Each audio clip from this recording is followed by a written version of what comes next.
Griffin Kim here. Today, we are going to hit on the topic of consistency, creating consistency, staying consistent. Um, and we're not trying to beat a dead horse, but this is the thing that keeps popping up in just in fitness, in life, in summer. And Kim and I talked about 5 minutes before we jumped on here. So there's going to be a couple of things that I'm going to reiterate that I had already spoken to her about, but consistency and why is it so hard? And Kim, you had said we've got a number of people that are having these challenges that we're working with right now. And if there's a couple of people having it, that means there's a boatload of people that are just not speaking up, right? You're looking at the data, you're looking at the info. When you hear consistency, let me ask you this: what does consistency mean to you? How would you define consistency with fitness, with nutrition, with our program in general? I think consistency is showing up day after you have to kind of figure out those things that you can do right now, but it's showing up day after day, doing something to progress forward. There's nothing it, it's about deciding what you want, figuring out, having that plan. You've talked about that before, having those steps in line and doing the same thing over and over and over again. That doesn't mean eating the same damn meal over and over and over again, but it means showing up for yourself over and over and over again.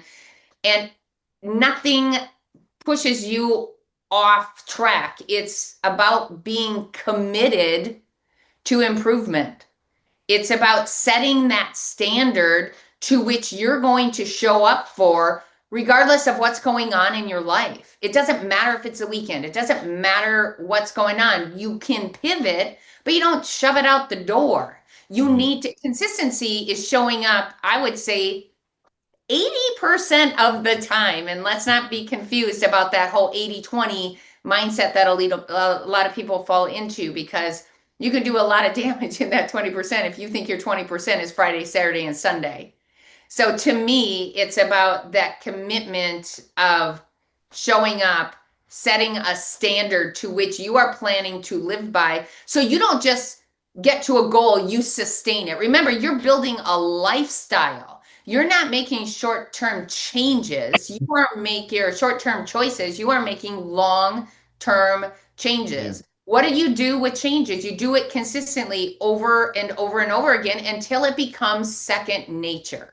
So I think there's a lot of, I need to do this, short and intense, that type of thing. And consistency is, what are you going to do every single day to not just get there, but to sustain your results once you get there? Because nothing's worse to me than seeing somebody get there and then fall backwards. And, who hasn't done that? That's why we don't want to do that in this plan. Well, consistency, I mean, because you're speaking about it in creating good habits, but I like to use my experience and my struggles and challenges of the past. Like I was consistent with being inconsistent. Like the only thing that was stable was me not following through. Mm-hmm. Right? So I speak about this all the time. I was the king of I'm going to start on Monday. I'm going to do this. Like I had all these intentions and then they would fall short, right? That happened over and over and over and over again without anything, nothing got in the way of my inconsistencies of following through. And so when you're trying to flip the script, like people get enrolled into our program when they're generally coming from a place that they're not happy. They're not happy with the way they look. They're not happy with the way they feel. They're not happy with their action or inaction, whatever it may be. Something's going to spark a reason for you to get involved with us, with our coaching program, with Legacy Fitness. And so a lot of people, they want to flip it like a light switch, like from dark to light, from black to white, from I'm not doing anything to I'm doing everything. And oftentimes that's too much. And I think if I reflect on back of my challenges, yes, I had all the knowledge in the world of what I needed to do, but I was going from as bad a habits as I had ever had in my life, from drinking 3 to 4 days a week to eating 6 to 7,000 calories a day to being lackadaisical in my workouts to my eating was poor. I don't know if I drank more than a cup or two of water a day. Like I had all these bad things. And me starting on Monday in my head meant I'm going to switch and change all of that on one day. Yeah. And it became way too much. So our program, a lot of people would describe our program as very slow early on. But the Mm-hmm. reason is because it's so hard to create consistency and changes if you're taking on too much, if you're doing too much, if you're feeling overwhelmed, because it's just going to push you backwards. And so consistency to me means setting realistic expectations for which you can follow through with. So I had a conversation with somebody and they said, in so many words, I keep falling short. And I said, yeah. And you keep using, I'm not getting any sleep. And so I'm missing workouts. And I'm like, that's just your schedule, right? Your schedule really makes sleep a challenge, but you've also then used that as an excuse for the last 2 years. I'm missing workouts because I'm not getting any sleep. So I go, what if we just, instead of setting ourselves up for failure and saying, I'm going to get there 5 days this week, what if we just said, well, what if we just said one, two, or three, Mhm. right? And you can start stacking wins on top of that and you can create some consistency because right now, this particular person would miss all these days. And then Thursday would come and they'd say, the week's already thrown away. I can't get 5 days in. Yep. Right?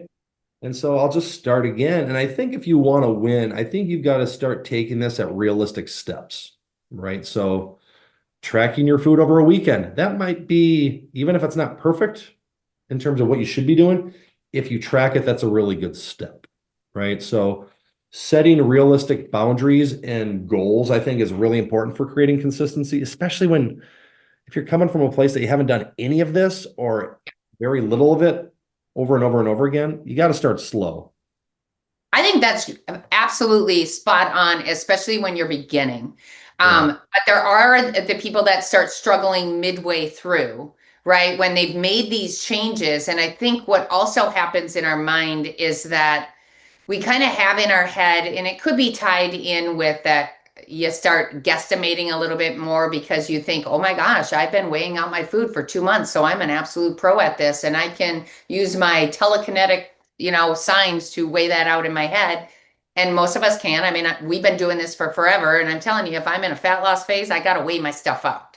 Otherwise, I'm going to be off. But I also think that some people kind of have this story built in their head that even though they've seen weight loss, that maybe they just they see the work that it takes to actually get that weight off, and then they start questioning whether or not they want to do that forever. So then they start gravitating kind of away from it, and then as the weight goes up because they're getting a little bit further away from what they did to originally drop that weight, then they have this built in their head that, well, maybe I'm just not meant to, this doesn't work for me, or I'm meant to be at this weight. And it has nothing to do with that.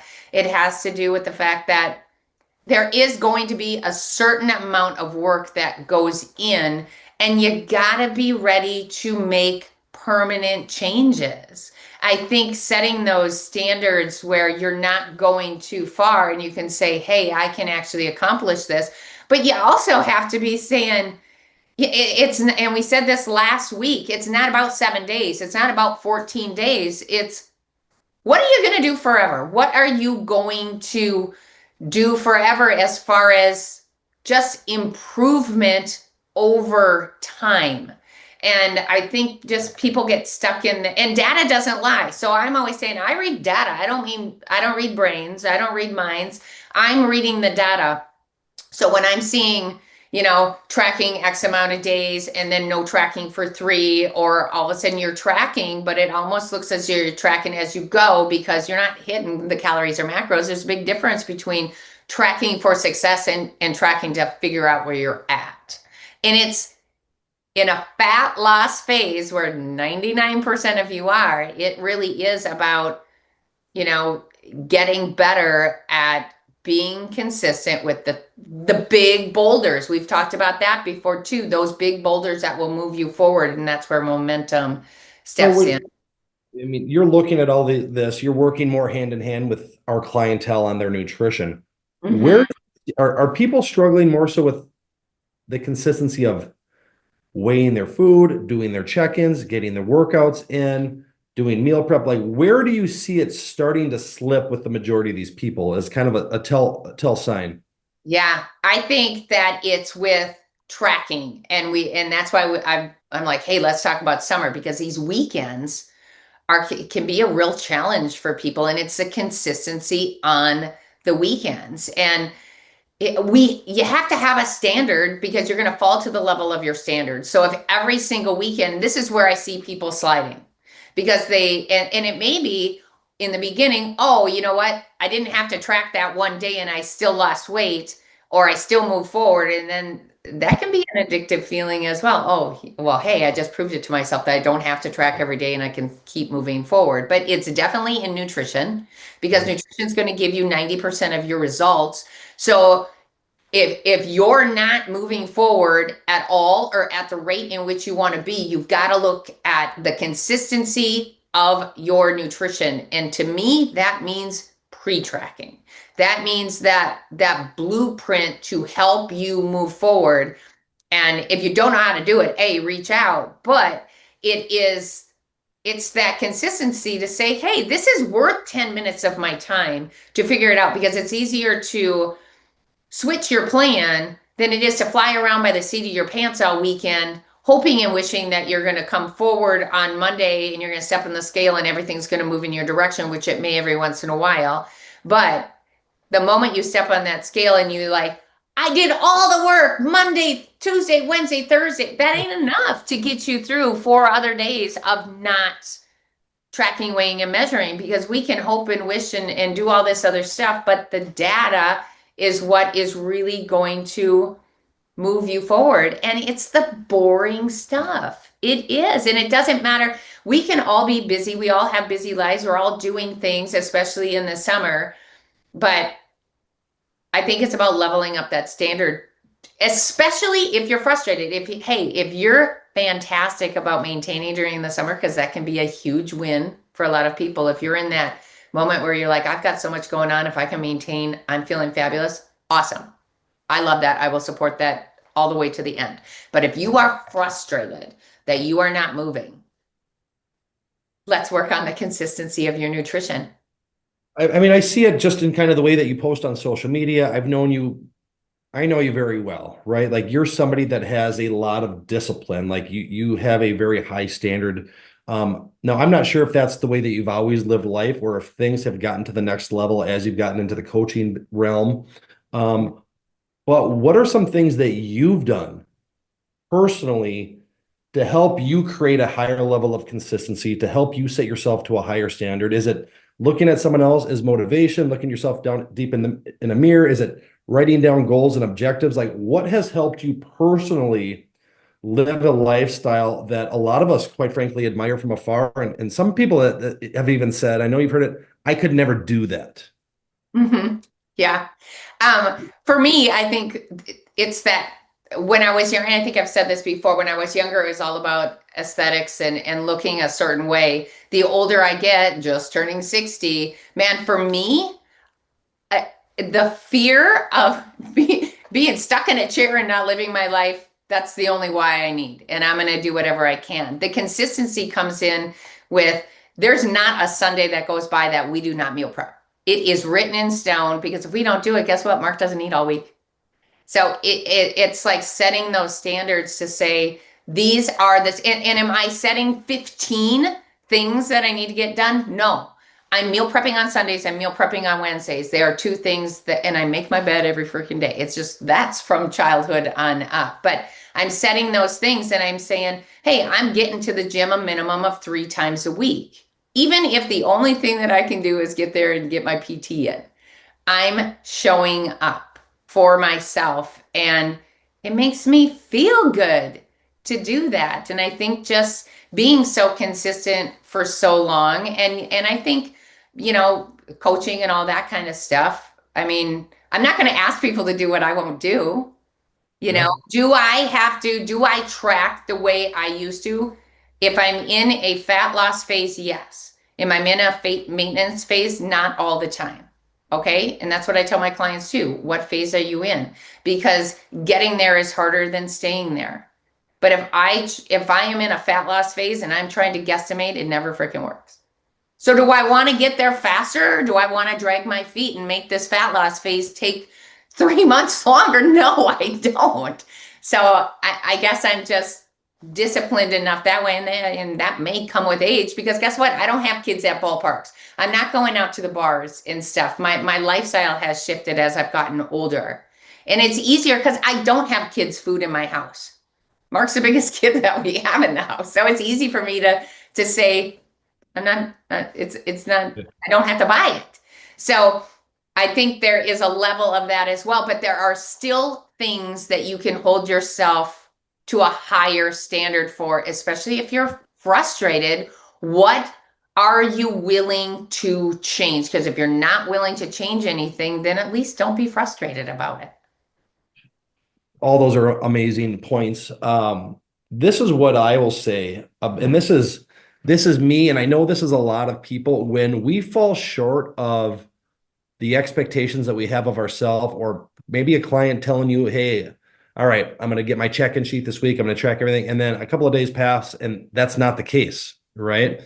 Oftentimes, if you have a bad day, people really try to overcompensate for the previous bad day, for the previous bad week. And maybe it's a bad week and they're like, all right, Monday, I'm really going to go crazy with my calories. And it's now I'm at 800, 500. Maybe they tell themselves they're going to do a cleanse. And I've been guilty of that many, many times over the years. And what happens to me is it always ends up backfiring because it's so extreme that 2 days later, I'm starving. Now what I was even trying to do to get better, that's not consistent. Right. I know that I can't do that because that's certainly not sustainable. That's not healthy. That's not in alignment with what my goals are. So I would say this too, guys, if you're wanting to create consistency, do something that's very, very realistic. Do something that you can sustain. Don't try to fix it overnight. It doesn't work that way. Quite frankly, if you got into the best shape of your life in 3 months or 4 months, you're never going to notice the difference long term. But what you will notice and what will continue to knock you down is if you keep falling short of the things that you tell yourself you're going to do because it's just too much. So set goals that you know that you can accomplish, and maybe they're small. And as you get stronger, Yeah. you've got to win. You've got to win, and you've got to win early, and then start stacking on top of that. And that can help create consistency. That can help you start to say, I won today, right? Now let's go win tomorrow. And then let's win the day after that. And then you're starting to recognize some of the changes. It doesn't take very long. I'm convinced 2, 3, 4 days of eating good, getting your movement in. I know I can tell in my body. I just know it, right? And the scale's not always going to be the easiest way to tell it. You 100%. See, right? Just the way you feel, looking at my face, if it's swollen, I know that if I eat poorly, like you look like you got, stung by a bee and you're swelled up, right? But it's really about finding something that you can win at. Being honest with yourself, like what are you willing to give? They can't tell you one thing if they don't believe it, right? If that they're not going to be able to believe you can. Believe you can. I think that's a big thing too. I mean, it's waking up with this belief and just setting one goal. And I think we talk about setting 1% goals like every single time we hop on a call, but and you build upon them and you just show up for yourself in the smallest way. And if you're going to focus on one thing, focus on improving your nutrition.